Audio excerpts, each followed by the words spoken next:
or of the beginnings of the human race, illustrious fathers of the human race, of you. The song of your afflicted sons will chant the praise of you, more dear, by far, unto the great disposer of the stars, who were not born to wretchedness, like ours immedicable woes, a life of tears, the silent tomb, eternal night, to find more sweet, by far, than the ethereal light. These are things were not by heaven's gracious law imposed on you. If ancient legends speak of sins of yours, that brought calamity upon the human race, and fell disease, alas! The sins more terrible, by far, committed by your children, and their souls more restless, and with mad ambition fixed, against them roused the wrath of angry gods, the hand of all-sustaining nature armed, by them so long neglected and despised. Then life became a burden and a curse, and every newborn babe a thing abhorred, and hell and chaos reigned upon the earth. Thou first the day, and thou the shining lights of the revolving stars didst see,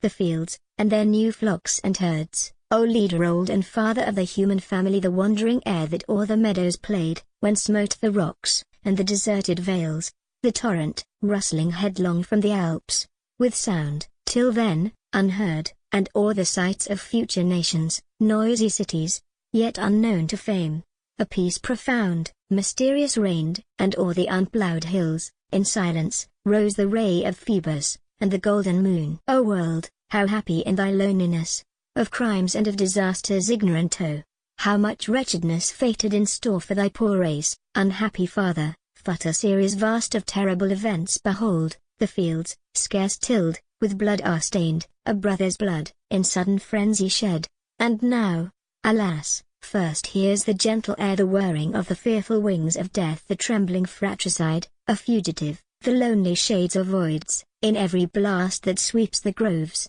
A voice of wrath he hears. He the first city builds, a burdened realm of wasting cares, repentance desperate, heart sick, and groaning, thus unites and binds together blind and sinful souls, and first a refuge offers unto mutual guilt. The wicked hand now scorns the crooked plough, the sweat of honest labor is despised, now sloth possession of the threshold takes, the sluggish frames their native vigor lose, the minds in hopeless indolence are sunk, and slavery, the crowning curse of all, degrades and crushes poor humanity. And thou from heaven's wrath, an ocean's waves, that bellowed round the cloud-capped mountain tops, the sinful brood didst save, thou, unto whom, from the dark air and wave-encumbered hills, the white dove brought the sign of hope renewed, and sinking in the west, the shipwrecked sun, his bright rays darting through the angry clouds, the dark sky painted with the lovely bow, the race restored, to earth returned, begins anew the same career of wickedness and lust, with their attendant ills.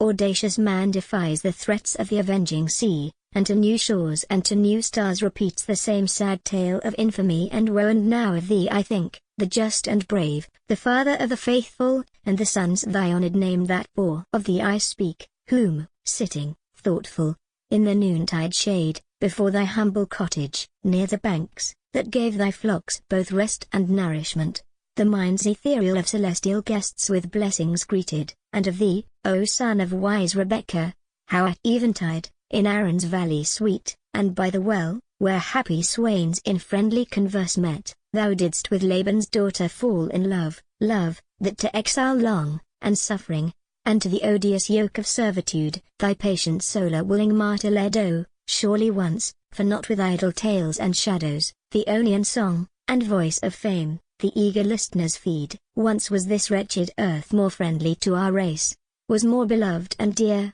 and golden flew the days, that now so laden are with care, not that the milk, in waves of purest white, gushed from the rocks, and flowed along the vales, or that the tigers mingled with the sheep, to the same fold were led, or shepherd boys with playful wolves would frolic at the spring, but of its own lot ignorant, and all the sufferings that were in store, devoid of care it lived, a soft, elusive veil of error hid the stern realities, the cruel laws of heaven and of fate. Life glided on, with cheerful hope content, and tranquil, sought the haven of its rest. So lives, in California's forests vast, a happy race, whose life blood is not drained by pallid care, whose limbs are not by fierce disease consumed, the woods their food, their homes the hollow rock, the streamlet of the vale its waters furnishes, and, unforeseen, dark death upon them steals. Ah, how unarmed, wise nature's happy votaries, are ye, against our impious audacity our fears,